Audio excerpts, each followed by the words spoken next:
الرحمن الرحیم۔ علامہ اقبال سے عید کے موقع پر اشعار کہنے کی فرمائش کی گئی تو آپ نے درج ذیل اشعار کہے۔ بسم اللہ الرحمن الرحیم۔ فرماتے ہیں یہ شالامار میں ایک برگ زرد کہتا تھا، کیا وہ موسم گل جس کا رازدار ہوں میں۔ یعنی شالامار یہ لاہور کا مشہور اور تاریخی باغ جسے مغلیہ بادشاہ شاہ جہان کے حکم پر تعمیر کیا گیا تھا۔ برگ زرد سے مراد ہے مرجھایا ہوا پتا، پیلا پتا۔ موسم گل بہار کا موسم، جس موسم میں پھول لگتے ہیں۔ مغلوں کے خوبصورت باغ شالامار باغ میں سیر کے لیے گیا تو کسی درخت کے ایک مرجھائے ہوئے زرد پتے نے زبان حال سے کہا، یعنی اس کی حالت نے مجھے کہا کہ وہ بہار اور شان و شوکت کا زمانہ تو رخصت ہو گیا جس کا میں چشمدید گواہ اور رازدار ہوں۔ نہ پائمال کریں مجھ کو زائران چمن، انہی کی شاخ نشیمن کی یادگار ہوں میں۔ زائران چمن یعنی زائر جمع ہے، اپنا زائران جمع ہے زائر کی، زیارت کرنے والے، نشیمن کا حوصلہ، یادگار نشانی۔ فرماتے ہیں باغ میں سیر کو آنے والے لوگ مجھے یوں اپنے قدموں تلے رون ڈالیں کہ میں اس درخت سے شاخ کا جز ہوں جس پر کبھی ان کا نشیمن ہوا کرتا تھا۔ ذرہ سے پتے نے بےتاب کر دیا دل کو، چمن میں آ کے سراپا غم بہار ہوں میں۔ شاعر کہتا ہے بےتاب، بے چین، بے قرار، سراپا پورے طور پر، غم بہار مسلمانوں کے عروج و ترقی کا زمانہ گزرنے کا دکھ۔ اقبال کہتے ہیں کہ اس ذرہ سے پتے کی زبان حال سے فریاد نے میرے دل کو اضطراب سے دوچار کر دیا، پریشانی سے دوچار کر دیا، غم سے دوچار کر دیا، اور یہاں باغ میں سیر سے لطف اندوز ہونے کے بجائے مذکورہ فریاد سن کر میرا دل بے چین ہو گیا اور قلبی خوشی جو تھی وہ غم کے سانچے میں ڈھل گئی۔ خزاں میں مجھ کو رلاتی ہے یاد فصل بہار، خوشی ہو عید کی کیوں کر کے سوگوار ہوں میں۔ شعر کہتا ہے خزاں یعنی مسلمانوں کا زوال، خزاں سے مراد ہے مسلمانوں کا زوال، اور فصل بہار سے مراد ہے مسلمانوں کا عروج، سوگوار سے مراد ہے غمزدہ۔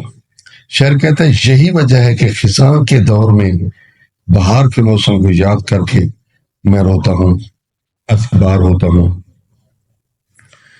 اس غم انگیز کیفیت میں مجھے عید کی کیا خوشی ہو سکتی ہے، اس لیے کہ میں تو ماضی کی یاد میں پہلے ہی سوگوار ہوں۔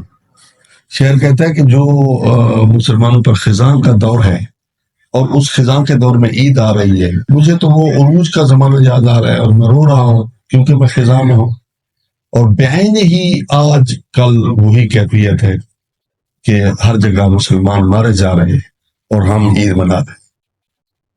ٹھیک ہے، تو لوگ جو ہے اپنے بچوں کی لاشیں اٹھا رہے ہیں، ان کے پاس کفن نہیں ہے، اس کے جس طرح دیکھ رہے ہیں آپ فلسطین میں اور دوسرے علاقوں میں، ٹھیک ہے، کشمیر میں اور مختلف جگہ پر جو مظالم مسلمانوں پر ہو رہے ہیں، اور خود پاکستان میں ایسے جو مظالم ہیں، قانون شکنی ہو رہی ہے اور بندے جو ہے وہ شہید ہو جاتے ہیں، اور اس کے علاوہ جو ہے مسلمانوں کا چونکہ زوال ہے اور ہماری حالت کردار کے لحاظ سے بہت گئی گزری ہے، تو ہمیں عید منانے کا تو حق ہی نہیں ہے۔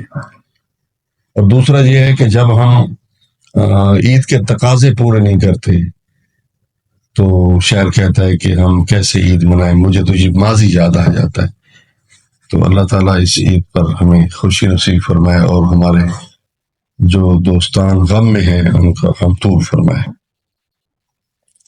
اجاڑ ہو گئے عہد کہن کے میخانے، گزشتہ بادہ پرستوں کی یادگار ہوں میں۔ اجاڑ ویران، عہد کہن پرانا یعنی ترقی عروج کا زمان، میخانے شراب خانے مراد اسلامی ادارے، گزشتہ بادہ پرست ماضی کے شیدائیان اسلام، ملت اسلامیہ کی عظمت و شان کا وہ دور ختم ہو چکا، اس کی یادگار کے طور پر میں ابھی تک باقید حیات ہوں، باقاعد حیات ہوں، مطلب کیا ہے کہ زندگی کی قید میں ہوں، موجود ہوں، ٹھیک ہے نا؟ تو شاعر کہتا ہے کہ سب چیز تو اجڑ گئی ہے، خزاں آ گیا ہے، وہ مسلمانوں کا عروج نہیں رہا، اور وہ جو مسلمانوں کی عظمت تھی، عظمت رفتہ، وہ گزر چکی ہے۔ ہم عمل سے آ رہی ہیں، ہم کردار سے آ رہی ہیں، ہم صفات سے آ رہی ہیں، ہم خود غرضی کے چکر میں ہیں، ہم میں پھنسے ہوئے ہیں، میں بچ جاؤں، میں بچ جاؤں، میں امیر ہو جاؤں، میرے بچے پڑھ جائیں، میں کے چکر میں ہیں۔ وہ کسی کی مدد نہیں کرتے، کسی غریب کا خیال نہیں کرتے، کسی کا ہمیں پتہ تک نہیں ہے، اور ہم جو ہے وہ پتہ نہیں کس دنیا کے چکر میں پھنس گئے، اور ہم نے دین اسلام کو عملی طور پر چھوڑ دیا ہے۔ تو اسی غم کو الاپ رہے اقبال۔ دعا ہے اللہ تعالیٰ ہماری دعا قبول کرے اور ہمیں ان مسائل سے نکالے، اور ہمیں سچا سچا مسلمان بننے کی توفیق نصیب فرمائے۔ السلام علیکم ورحمۃ اللہ وبرکاتہ۔